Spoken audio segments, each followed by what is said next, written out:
Hi friends, எல்லாம் எப்படி இருக்கீங்க? நல்லா இருக்கீங்களா? நாங்க நல்லா இருக்கோம். நீங்களா எப்படி இருக்கீங்க? நல்லா இருக்கீங்களா? நல்லா இருக்கோம். எல்லாருக்குமே குட் மார்னிங். இன்னைக்கு மார்கழி 8ஆம் நாள் நம்ம கோலம் போட போறோம். பயங்கரமா இருக்கே. டெய்லி ஒரு காஸ்டியூம்ஸ் போட்டுட்டு இருக்க. எல்லா படவையும் கட்டி முடிச்சுட்டு இப்ப ஏன் பீரோலையும் கையை வைக்க ஆரம்பிச்சிட்டீங்க. ஆமாங்க, 2 நாள் சட்டை கொடுத்தாரு.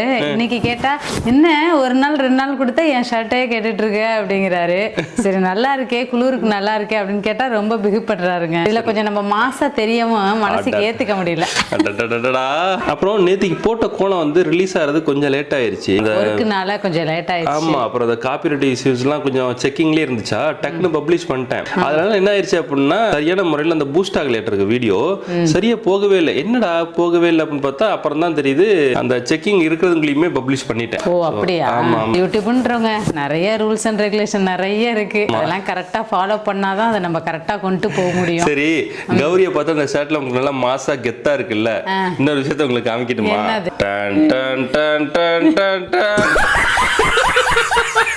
என்ன மேல வரைக்கும் பொட்டிக்கு பட்டனை திறந்துட்டு இருக்கிற? 10 நாங்க போட மாட்டோமா? கடைசி 2 பட்டன் 10லங்க. இப்ப புரியுதா டயட் எவ்வளவு முக்கியம்ட்டு? சரி சரி, வாங்க கோலம் போட போலாமா? ஓகே வாங்க ஃப்ரெண்ட்ஸ், இன்னைக்கு செவ்வாய்க்கிழமை, மார்கழி 8ஆம் நாள். சூப்பரா ஒரு கோலம் போடலாம் வாங்க.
ஓகே ஃப்ரெண்ட்ஸ், ஃபைனலாக நம்ம கோலம் போட்டு முடிச்சாச்சு. கோலம் எப்படி இருக்குது அப்படின்றத மறக்காமல் கமெண்டில் சொல்லுங்கள். கண்டிப்பாக எல்லாருமே சூப்பராக இருக்குன்னு தான் சொல்லுவீங்க. ஏன்னா எனக்கு இந்த கோலம் ரொம்பவே பிடிச்சிருக்கு, உங்களுக்கும் ரொம்ப பிடிக்கும். ஏங்க உங்களுக்கு? என்னைய கேட்டால் என்ன பிடிச்சிருக்குன்னு தான் சொல்லுவேன். நம்மளோட ஃபாலோவர்ஸ்ட்டு கேளு, அவங்க என்ன சொல்கிறாங்களோ அதானே முக்கியம். ஆமாங்க, இன்னைக்கு செவ்வாய்க்கிழமைன்றனால பீகாக் கோலம் போட்டிருக்கேன். அதில் வந்து அப்படியே வேல் வர மாதிரிலாம் போட்டிருக்கேன். நல்லா இருக்கு, எனக்கு ரொம்ப பிடிச்சிருக்கு. டைட்டில் நான் பயங்கரமாக யோசிச்சு வச்சிருக்கேன். ஆறுபட்ட அப்புறம் முருகர் ரொம்ப ஊற்றி விடாதீங்க. வேணாம், பீகாக் ரங்கோலி, சூப்பரான பீகாக் ரங்கோலி அப்படி போடுங்க போதும். நிறைய பேர் கேட்குறாங்க 80s 90s கோலமும் இதாக போட்டு கொடுத்தா எங்களுக்கும் கொஞ்சம் யூஸ்ஃபுல்லாக இருக்குக்கா அப்படின்றாங்க. எதுக்கு? பழைய கோலம்லாம் கட்டானா இருக்கும். அதெல்லாம் எனக்கு பிடிக்காது. எனக்கு வந்து இந்த மாதிரி டிசைன் வச்சு இப்படி போடுறதான் பிடிக்கும். நிறைய ஃப்ளவர்ஸு, ஏதாச்சும் குருவி கோலம், பீகாக் போடுறது, ரோஸு, இந்த மாதிரி அழகா போடுறதான் எனக்கு பிடிக்கும். கௌரி ஒரு நாளைக்கு முயல் கோலம் போடு கௌரி. முயல் போடுறியா? அதான் என்னடா நீங்க இத்தனை நாளா சொல்லலையேன்னு நினைச்சேன். போட்டுடலாம். முயலோட குட்டி பக்கத்துல இருக்கிற மாதிரி போட்டுடலாமா? ஏன் கோலத்தை போட்டு அதுக்கு மேலே முயலை வச்சுட்டு முயல் கோலம் போட்டுற வேண்டியதான். போட்டுடலாம் உங்களுக்காக வேண்டிய. ஓகேவா? கண்டிப்பா ஒரு நாள் முயல் கோலம் போடுறோம். ஓகேவா? ஓகே ஃப்ரெண்ட்ஸ், இந்த கோலம் உங்களுக்கு ரொம்பவே பிடிச்சிருக்கும்னு நம்புறேன். நாளைக்கு ஒரு சூப்பரான கோலம் வீடியோல சந்திக்கலாம். பாய்.